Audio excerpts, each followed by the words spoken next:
بتایا کہ کس طرح میرے والد پر قرآن کی آیتیں نازل ہوئیں. اب آپ حافظ صاحب آپ غور فرماتے رہیں، بتاتے رہیں کہ یہ قرآن میں موجود ہے یا نہیں. ایک آیت الہام ہوئی سَنُيَسِّرُكَ لِلْيُسْرَىٰ،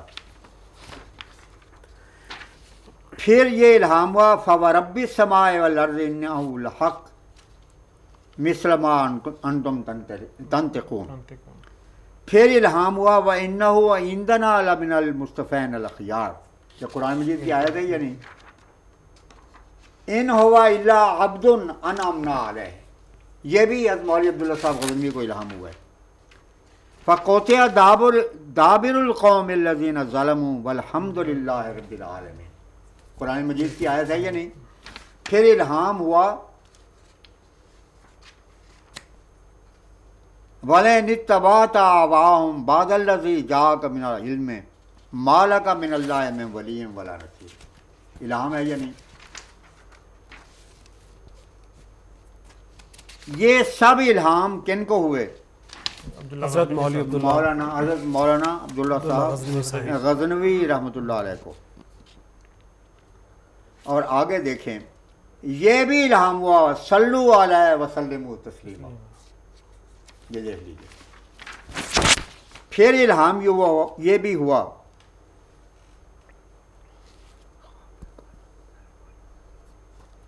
لکھتے ہیں قل ازواجک و اولادک و اتباعک قوموا للقانتین. اس میں کچھ قرآن کی آیت ہے، کچھ الہام الہی کے الفاظ.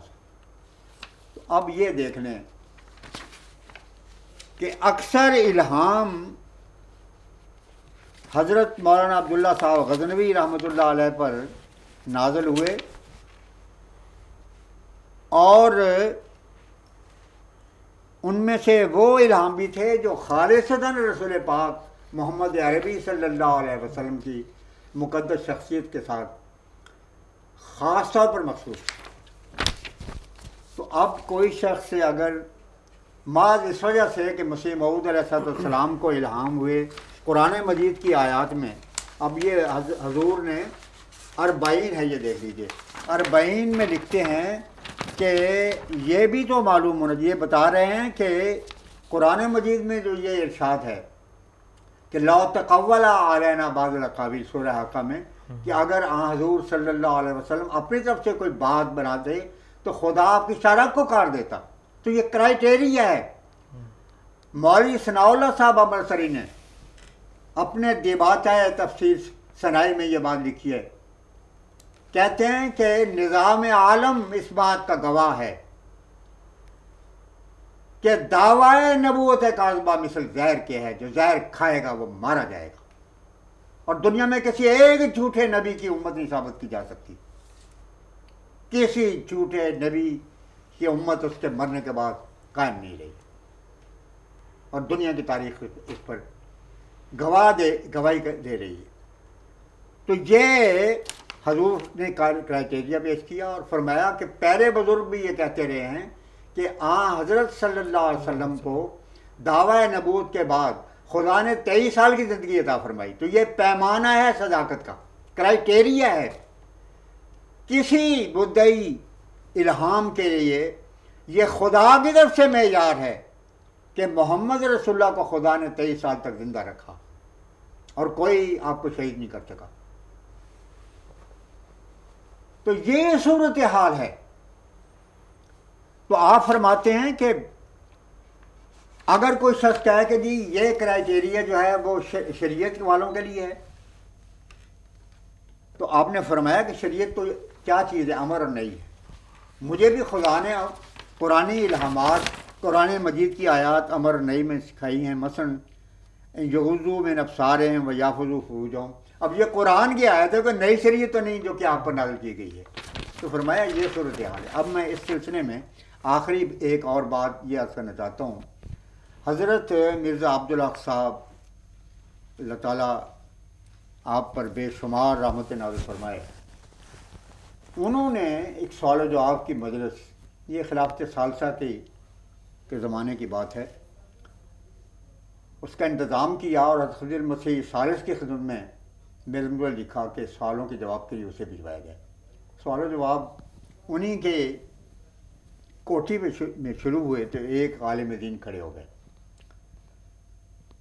کہنے کہ جی ایک سوال ایسا ہے کہ جو جتنے بھی علماء اکابر سمجھے جاتے ہیں، میں ان کی خدمت میں حاضر ہوا مگر کوئی جواب نہیں دے سکا۔ میں نے کہا فرمائیے، میں تو ادنا ان جن بزرگ علماء کا آپ نے ذکر کیا ہے، میں تو ان کا خاک باب ہی ہو جاؤں تو میرے لیے باعث سعادت ہے، فرمائیے اگر میرے ذہن میں بات آ گئی تو میں عرض کر دوں گا، ورنہ اللہ کے سپرد کروں گا۔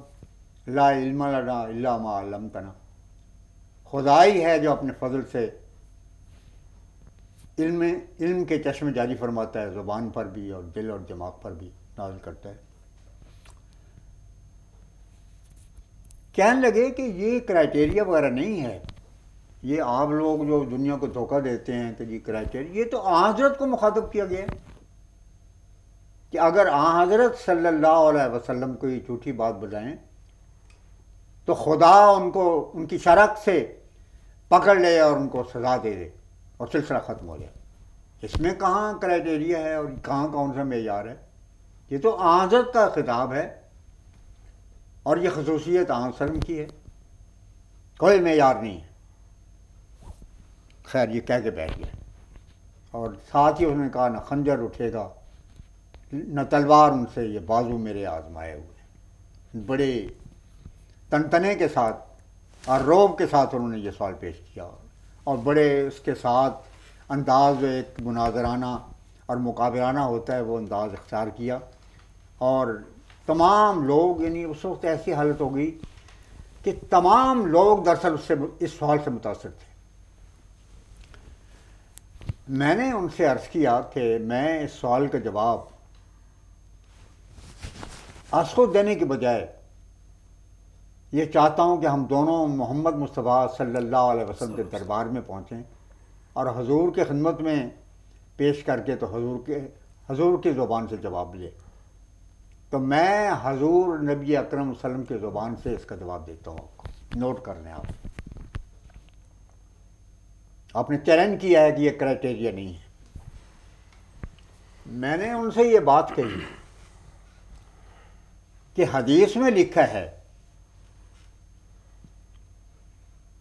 کہ ایک عورت آن حضور صلی اللہ علیہ وسلم کی خدمت میں ایک بہت ہی وقی اور سربراہ خاندان کی عورت تھی، وہ پیش کی گئی جس نے کہ چوری کی تھی، یعنی اتنی چوری کہ جو حد جس کو، کیونکہ اساری کا لفظ ہے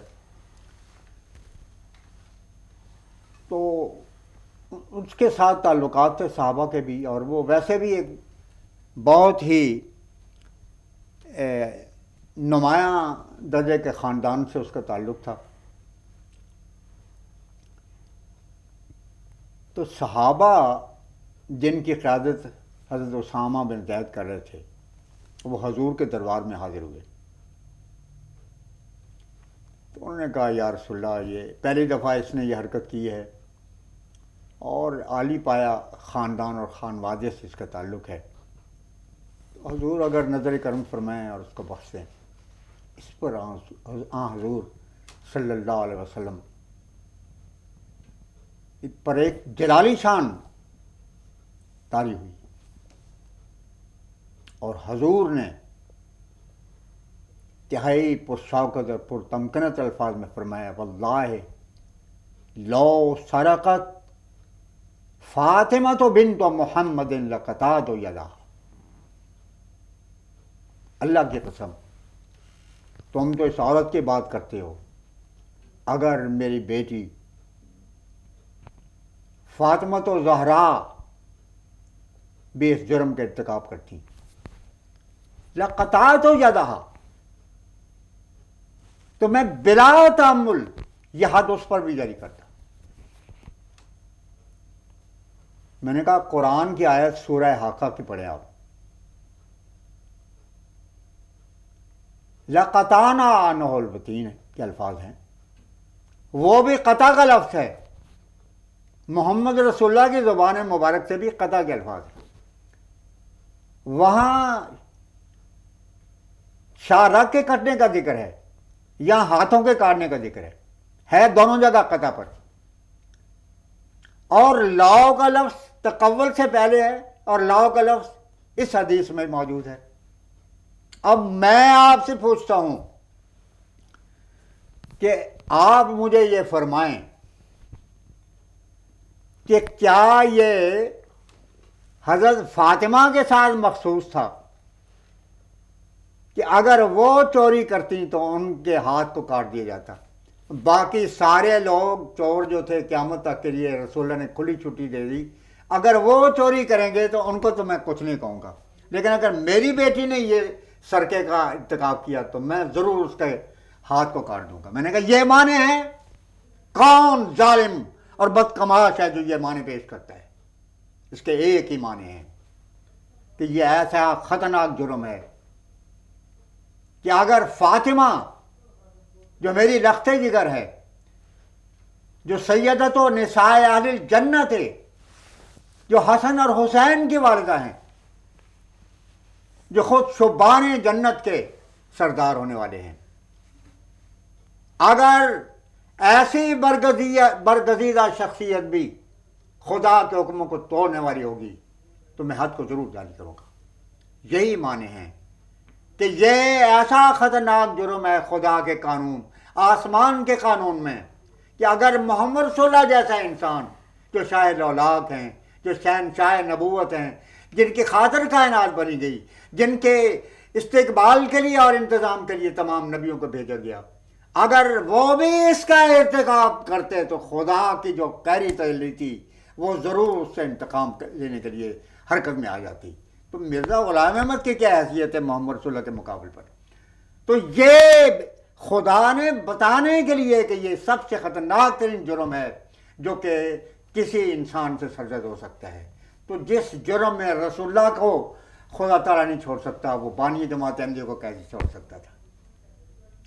اب میں آخر میں ان کو بتایا کہ یہ اتنی واضح بات ہے، ابن حزم اور دوسرے متکلمین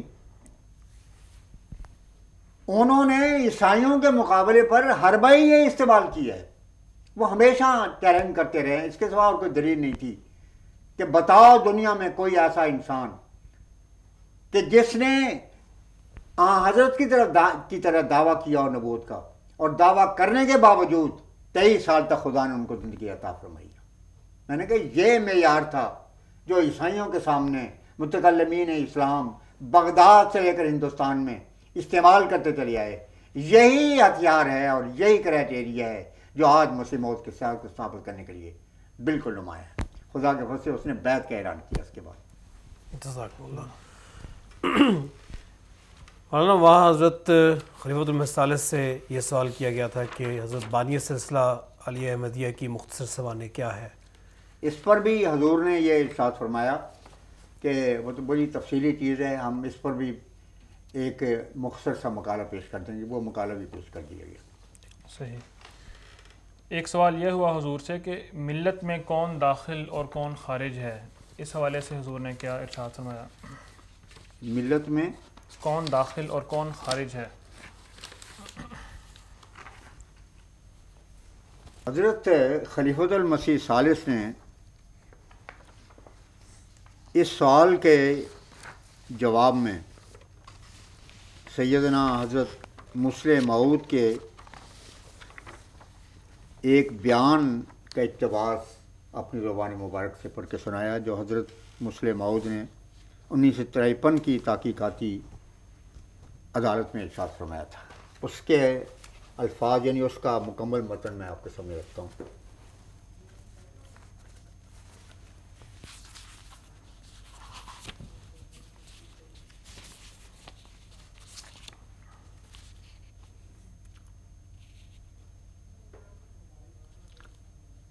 یہ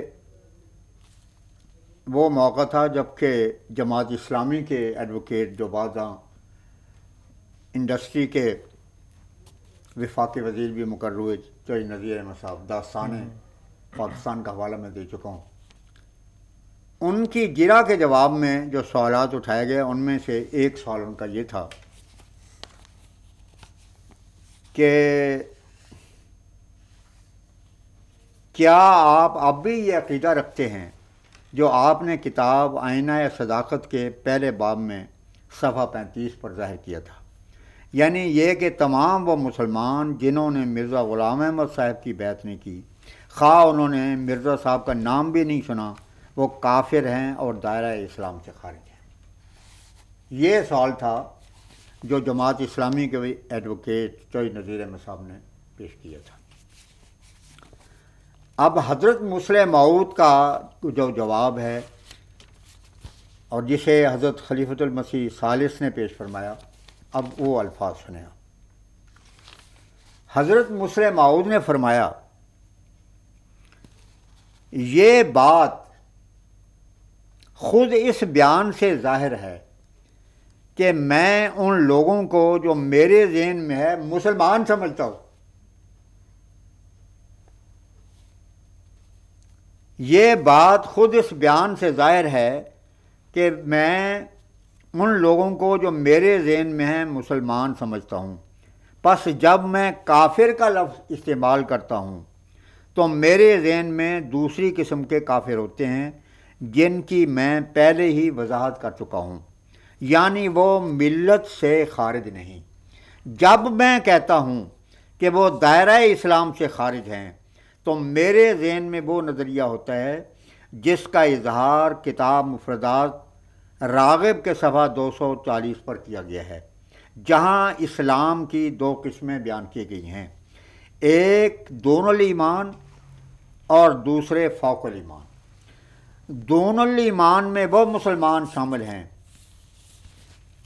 جن کے اسلام کا درجہ کم ہے، اور فوق الایمان میں ایسے مسلمانوں کا ذکر ہے جو ایمان میں اس درجہ ممتاز ہوتے ہیں کہ وہ معمولی ایمان سے بلند ہوتے ہیں۔ اس لیے جب میں نے یہ کہا تھا کہ بعض لوگ دائرہ اسلام سے خارج ہیں تو میرے ذہن میں وہ مسلمان تھے جو فوق الایمان کی تعریف کے ماتحت آتے ہیں۔ آگے سنیں، مشکات میں بھی یہ ایک روایت ہے کہ رسول اللہ صلی اللہ علیہ وسلم نے فرمایا ہے کہ جو شخص کسی ظالم کی مدد کرتا اور اس کی حمایت کرتا ہے وہ اسلام سے خارج ہے۔ یہ جواب تھا جو حضرت مسلم موعود نے تحقیقاتی عدالت میں پیش کیا، اور اسی کو حضرت خلیفۃ المسیح ثالث نے پوری شان کے ساتھ دانت فرانے پاکستان کے سامنے پیش کیا تھا۔ اب اس میں صرف عربی کے الفاظ سمجھتا ہوں روایت رسول کے وہ بیان ضرور ہونے چاہیے، اور یہ روایت علامہ سیوطی نے لکھی ہے، اصل کنز المال میں دوسری جگہ بھی موجود ہے۔ مم مشا ما ظالم وہو یعلم انہ ظالم فقد خرج من ربقۃ الاسلام، جو شخص کسی ظالم کے ساتھ ہوا اور اسے پتہ ہے کہ یہ ظالم اور فرعون ہے اور غاصب ہے، فرمایا فقد خرج ربقۃ الاسلام من ربقۃ الاسلام، دائرہ اسلام سے خارج ہو گیا۔ جزاک اللہ۔ ایک سوال الفضل 13 نومبر 1946 کے حوالے سے کیا گیا تھا کہ اس میں حکومت برطانیہ سے عرضداشت کی گئی ہے، اس کا جواب حضور نے کیا دیا تھا؟ اس کا جواب نہایت پیارا جواب تھا۔ حضور نے فرمایا کہ حضرت مسلم موعود نے یہ خطبہ تو آل انڈیا مسلم لیگ کی تائید میں دیا تھا، اور اس میں آپ نے یہ ذکر فرمایا کہ ہم لوگ تحریک پاکستان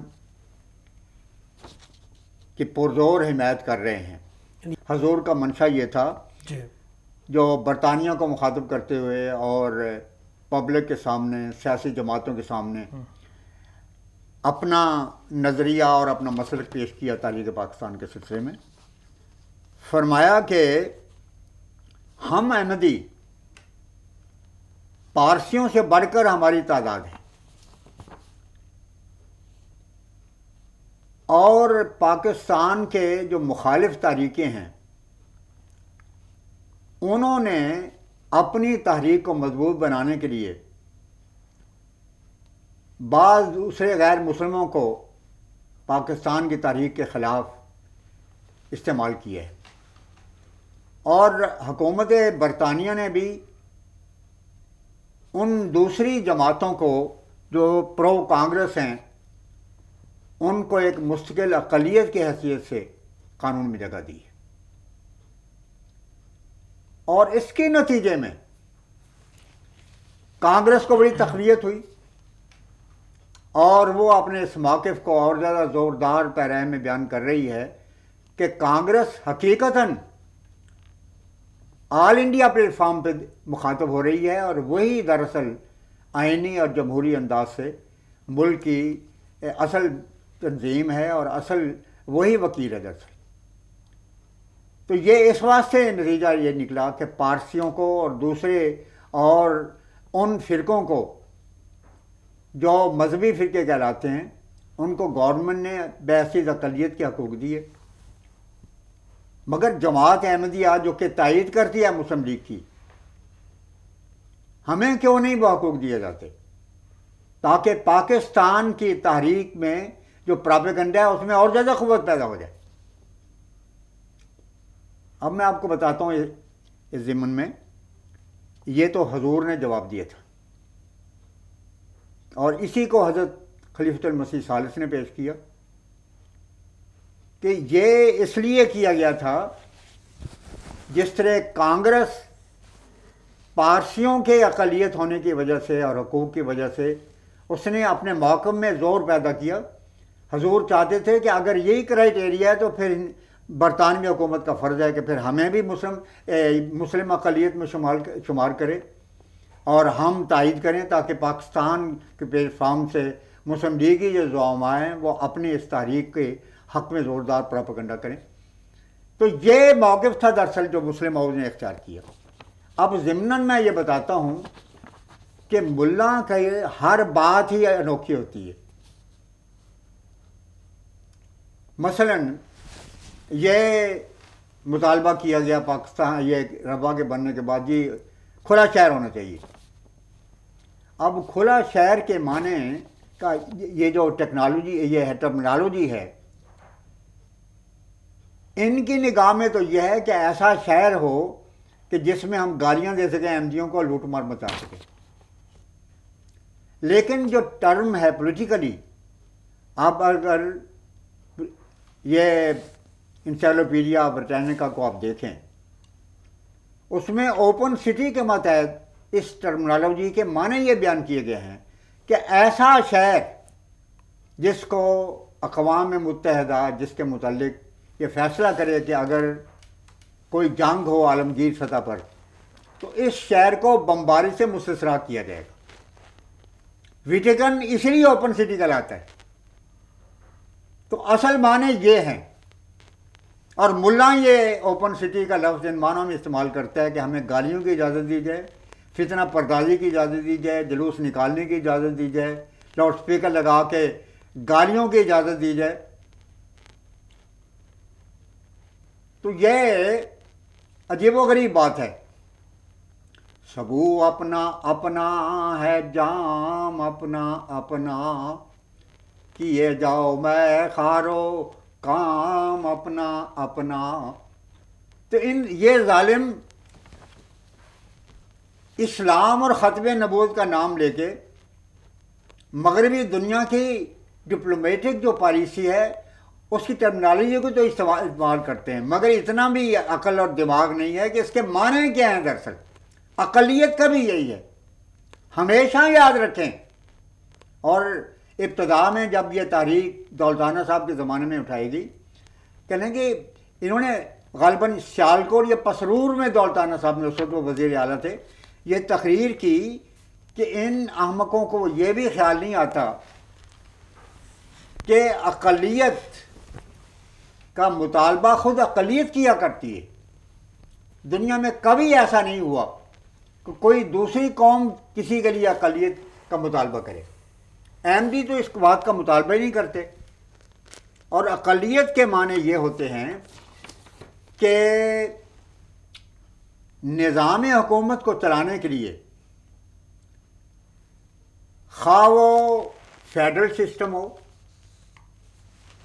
اور خواہ وہ ایسا سسٹم ہو جس میں کہ مرکزیت ایک جماعت کو حاصل ہو،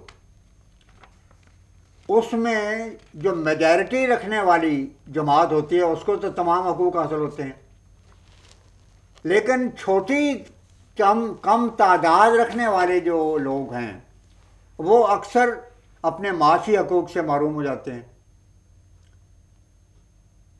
سول جو ملازمتیں ہیں ان کو ان سے پیچھے رکھا جاتا ہے۔ اب دیکھیں، مسلمان پاکستان سے زیادہ ہندوستان میں ہیں اور وہ اقلیت میں ہیں، اور حکومت ہندوستان اس کو اقلیت میں شمار کرتی ہے، مگر اس کے باوجود آپ دیکھیں وہ 10 کروڑ اقلیت میں ہیں، جس طرح انہوں نے ہمارے متعلق کہا کہ تم اقلیت میں ہو۔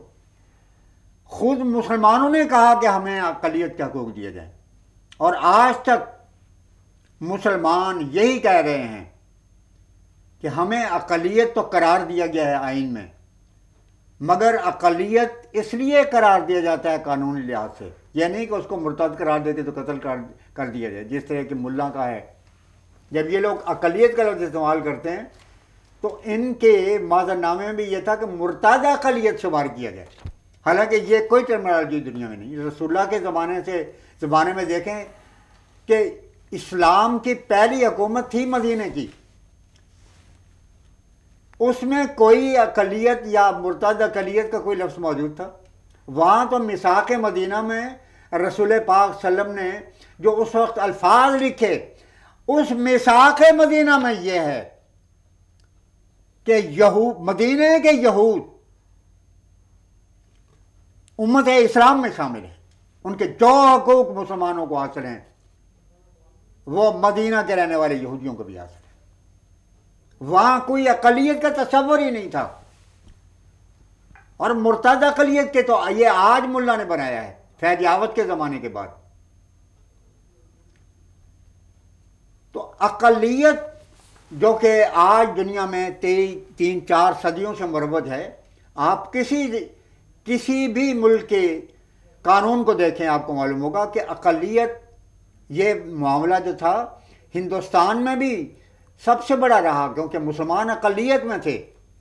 حضرت چودھری محمد رفیع اللہ خان صاحب، سر آغا خان، حضرت قائد اعظم، ان ساروں نے یہ کہا کہ ہم اقلیت میں اگر ہیں تو ہمارے حقوق جو ہیں ان کو محفوظ کرنا ضروری ہے۔ کوئی دنیا کی طاقت ایسے نہیں ہے جو مسلمانوں کو محروم کر سکے، خصوصاً یہ کہ مسلمان نہ صرف یہ ٹھیک ہے ہم اقلیت میں ہیں، مگر ہم مستقل قوم ہیں، اس واسطے ہمیں جب تک کہ ہمارے حقوق محفوظ نہیں ہوں گے ہندوستان کو آزاد نہیں کیا جا سکتا۔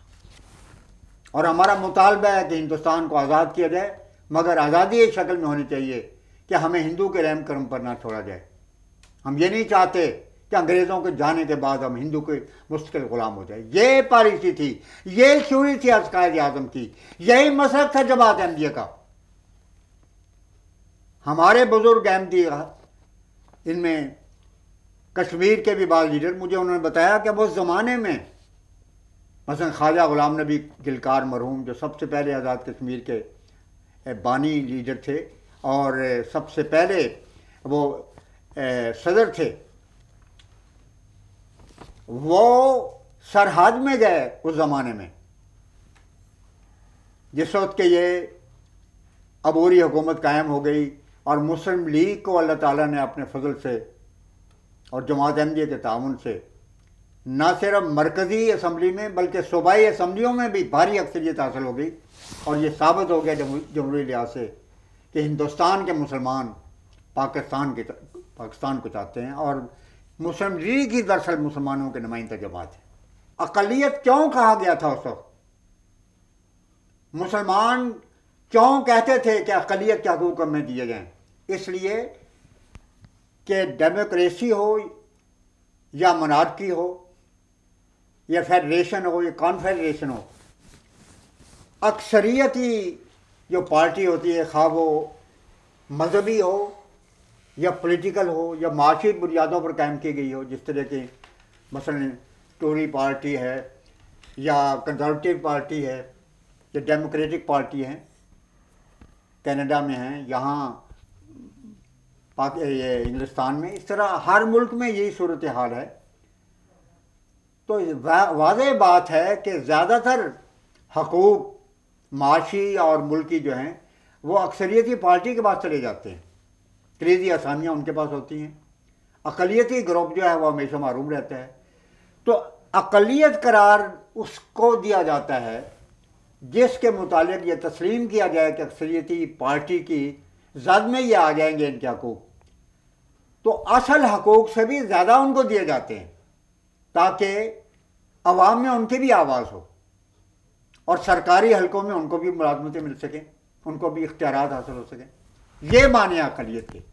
اقلیت کے یہ معنی نہیں ہے کہ ہم ان کو دائرہ اسلام سے خارج قرار دے کے مرتد سمجھتے ہیں اور مرتد کے سزا قتل ہے، یہ ہے خیال اور تصور ان کا۔ تو میں یہ واضح کرنا ضروری سمجھتا ہوں۔